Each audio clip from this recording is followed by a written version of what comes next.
Hello, everyone. This is Robert from Book of Mormon Editions, where we discuss printings, publications, and various editions of the Book of Mormon.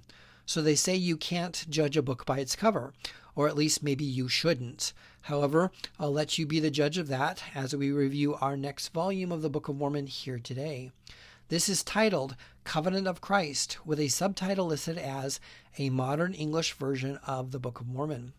Ultimately, this is a text of the Book of Mormon that has all of the old Elizabethan English converted into modern-day English. And the background and details of how this was accomplished is also fascinating. So here we go.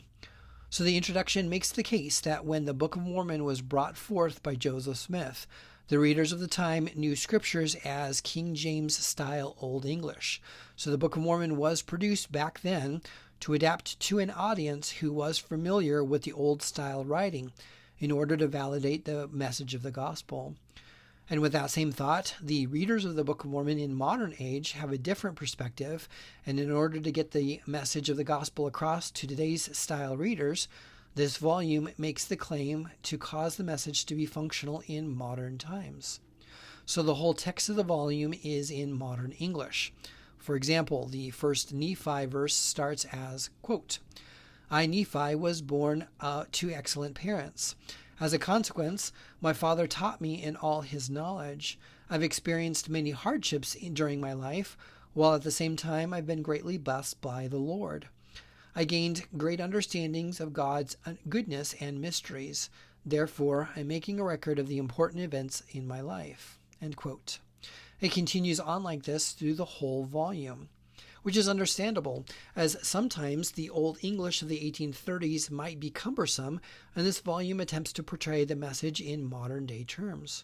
For example, all the "and it came to pass" phrases are eliminated. There are no "behold" phrases. The prophet in Helaman chapter 9 calls out the unconverted of heart. And when Lamoni had fainted for a few days, his wife inquired of Ammon that she personally didn't think that the king smells of decay. And interestingly, 2 Nephi mentions those that become wicked become unyielding like flint, as they once were pure and radiant. In essence, a modern English version like this is for modern-day English readers to understand the message of the gospel and believe in the words. Which brings up an interesting question among book enthusiasts and readers of the Book of Mormon. Often, Jesus spoke of parables for some to feel good about the story, and for others to gain a deeper meaning due to putting in more effort to understanding the lessons taught. Does this volume gain traction because it's quote-unquote easier to read, or is there some value to a traditional text because you have to exercise your mental capacity to understand the words? I think that's for the reader to decide, and this volume gives an opportunity to read the Book of Mormon in modern-day language. In terms of formatting, the Salt Lake chapter and versing is listed on the upper left corner of the page, and the original 1830 chapter and verse divisions are listed at the upper right of each page, and these versing's are listed within the text of the page itself. There's also a website, covenantofchrist.com, that has a side-by-side comparison for online readers. So the publishers are listed as the Restoration Scriptures Foundation. You'll remember this publishing organization belongs to a movement consisting of various loosely organized groups that adhere to the teachings and leadership of Denver Snuffer. And it's apparent in this volume, as the introduction mentions, that Denver was often involved in the modern English conversion of this work. It seems that the committee used the assistance of a linguistics expert that facilitated in converting the Old English into modern one, and that Denver Snuffer had the final approval and edits for this volume. There's even printed in the front a dedicatory prayer offered by Denver, listing an alternative or new name of David that gives a request to God to assist in the effort and to accept the work done in order to keep the message as best as possible. There's also a revelatory response back as an answer to the prayer. This volume is a print on demand and was currently offered as of the summer of 2024. On a personal note, I purchased mine from Amazon and received it in a few days. The cover is a dark blue cover with a flat matte, non-glossy finish, and it seemed whoever printed and packaged this volume had grime on their hands, as it came with noticeable smear marks on the cover. And unfortunately, the flat matte cover highlights all fingerprints, smears, and smudges that any handler will give as this book is held. I was a little disappointed in the smear marks of my new book and reached out to Amazon to request a replacement. And kudos to Amazon, as they sent me a new book shortly after, which had one small fingerprint on the front, but significantly better, but still a mark on a new book nonetheless. However, I'm a little surprised that the creators of this volume chose a flat matte finish, as I've reviewed a few volumes of the Book of Mormon that have this style of cover, and it seems common to have fingerprints and smears at a drop of a hat.